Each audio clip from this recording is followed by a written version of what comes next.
Let's take a second to talk about what we all just heard, because this was not a statement, it was a gaslighting manifesto.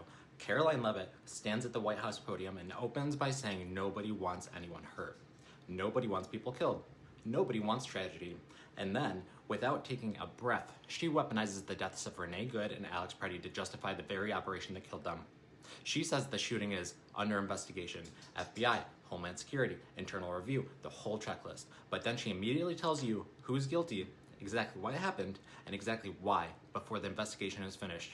So which is it? Is it under review, or is the verdict already in? Because according to Leavitt, the real culprits aren't the agents who pulled the triggers. It's Democratic leaders, it's Tim Walz, it's Jacob Frey, it's protesters, it's people filming, it's people existing near federal officers.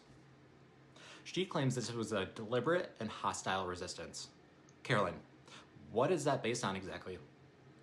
Then comes the fear script. She rattles off murderers, rapists, pedophiles, traffickers, gang members, all of the greatest hits. Even though Alex Preddy was none of those things. He was an ICU nurse, a US citizen, a man holding a phone. But notice what she does. She doesn't say he was those things. She just says them near his name. That's intentional. That's how you poison the narrative without proving a damn thing. Then she accuses Minnesota leaders of encouraging people to film federal agents, as if recording police activity isn't a constitutional right. But apparently now, watching the government is hostile resistance. Then comes the most dangerous part of her speech. She says this used to be universally accepted, that obstructing federal law enforcement is wrong. She is saying that questioning authority is the problem. Not any of the abuse, not any of the escalations, not any of the murders. The problem is people refusing to stay quiet. Then she says 2 Minnesotans are dead because of Tim Walz. Because the governor didn't cooperate enough. Do you know what that is? That is authoritarian logic. And then she issues demands. Turn over prisoners, turn over arrestees, turn over people with known criminal histories, let federal agents operate freely, or else. And she wraps it up with a nice little threat.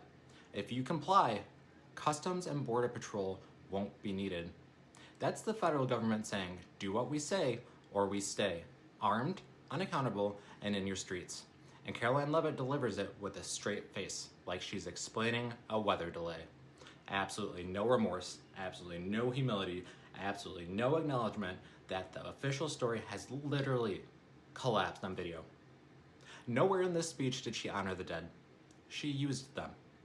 And instead of doing anything to keep anyone calm during an absolutely god-awful situation, she poured gasoline on it and then smiled for the cameras.